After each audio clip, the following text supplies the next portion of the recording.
What's up mga kanoo? Isang magandang araw. Eto na ngayong araw ng Biyernes at meron po tayong pinapatrabaho dito.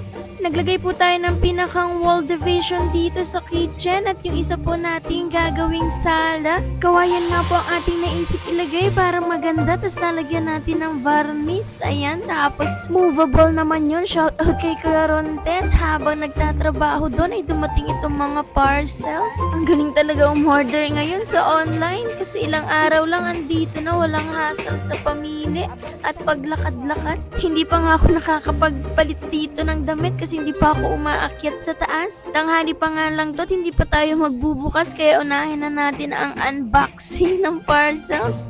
Ang pinakamasayang part kapag ikaw ay umu-order sa Shopee or Lazada at minsan may orders din sa TikTok. Bihira na rin kasi ako mag-Shein ngayon kasi wala naman na akong kailangang bilhin. Doon ako bumibili dati nung nagja-jogging pa ako ng mga gamit.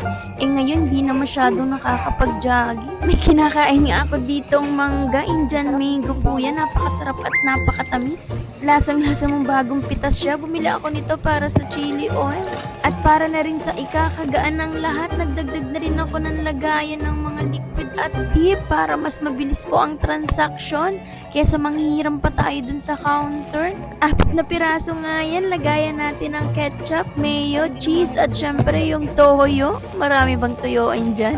Charot lang. Sana naging productive at maayos ang nagdaang linggo ninyo, lalo na sa mga nag-aaral at nagtatrabaho sa opisina at sa paaralan. Heto at ang aking pong trabaho ay magsisimula pa lang, kaya tara kaibigan, samahan nyo kami. Nilagyan ko na nga ng labels yung mga bottle or squeeze bottle dito para mas madaling ma-identify. Ang hilig ko nga mag-organize ng mga ganitong anek-anek. Nilipat ko na rin yung ating fried garlic. Saka yung chili oil na napakasarap, itsura pa lang yan. Nakakatakam na. Nilalagay po yan natin sa ating fried siomai. Tingnan nyo nga naman to. Quality. Salamat sa nagbigay. Tiyak na magugustuhan ito ng ating mga siomai lovers. Nag-spray paint na nga rin ako dito ng ating mga letters na substation na ilalagay natin dun sa ating bagong wall. Inuutay-utay ko na nga rin isalansan dito yung mga gamit na gagamitin ng mga customers na magda-dine-in. At syempre, ito yung aming bagong pakulo. For sure, marami ang mananalo dito kaya dayuhin nyo na kami mga kasipis. Dahil nga nahihirapan sila dun sa i-balance yung piso ng 5 seconds sa ibabaw ng lemon, ay nakita ko nga itong ganitong isang sistema. Ihulog mo lang yung piso at dapat ma-shoot siya dun sa shot glass. Marami na ngang nanalo dito, nasa 4 na. Ikaw, kailan ka magta-try para magkaroon ka ng free lemonade? Pagkatapos nga makapag-set up ay tinuloy na namin ni Kuya dito yung pag-varnish at natigil nga ako kaya siya ang pinagtuloy ko niyan kasi merong mga dumating na mga students na mag-i-interview para ata sa subject nilang entrepreneur. Medyo busy nga tayo palagi pero dahil andito na sila ay gagawin na natin yung interview. Nagbigay lang ako ng mga mahalagang tips or sagot kung paano nga ba magsimula at ano yung mga struggle at achievement kapag ikaw ay may business kagaya nito. Pinakang highlight sa mga sinabi ko ay dapat meron ka ng 3 bagay na mahalaga.